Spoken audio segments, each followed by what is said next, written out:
We're going to continue, though, with that ABC News exclusive in that deadly ambush in Mexico.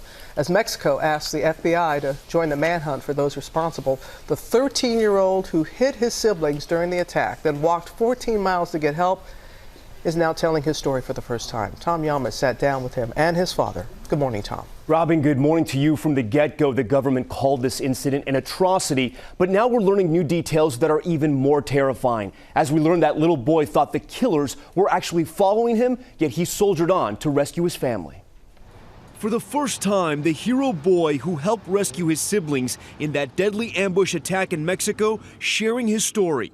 13-year-old Devin Langford and his father David sitting down with ABC News for an exclusive interview. They just started hitting the car at first, like with a bunch of bullets.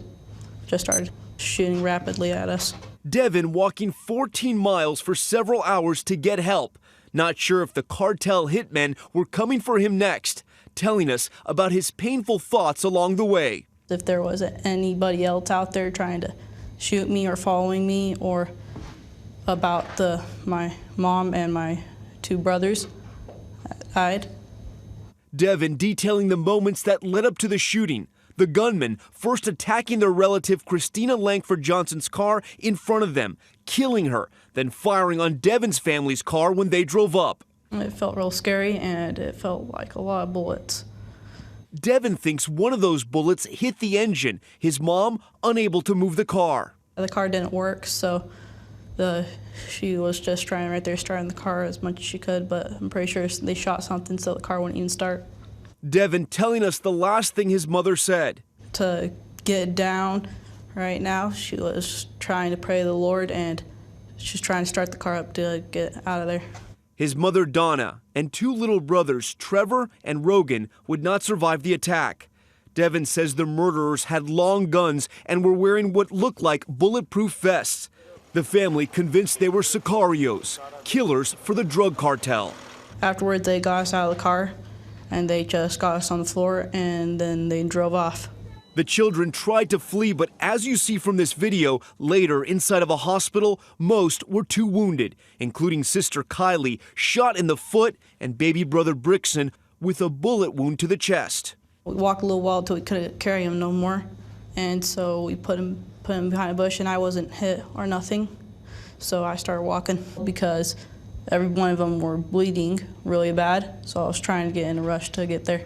Devin eventually getting help. To be honest with you, my boy's a hero simply because he gave his life for his brothers and sisters. Now the Langfords, who are part of a fundamentalist Mormon group that lived in the area decades before the drug cartels took over, have left Mexico. It's too dangerous, too violent. 100 other family members following them in this caravan over the weekend. Not only have I lost a wife and two children, but I'm having to move the rest of my family with really no place to go at this point. David Langford had this message for the families in America who have been praying for them. My message is to hold on to your family, because there's nothing like family. And Devin wanting the world to remember his mother's legacy. She was a nice person and a brave woman that tried to save her kids.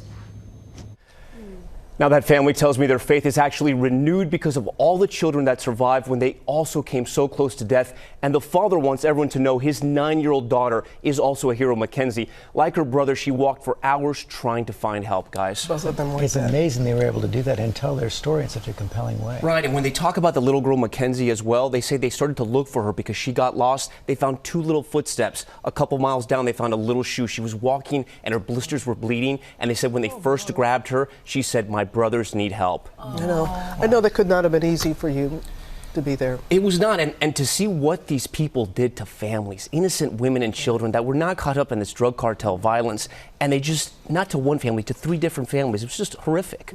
It sure was. Yeah. Thanks for bringing us the story. Hi, everyone. George Stephanopoulos here. Thanks for checking out the ABC News YouTube channel. If you'd like to get more videos, show highlights, and watch live event coverage, click on the right over here to subscribe to our channel. And don't forget to download the ABC News app for breaking news alerts. Thanks for watching.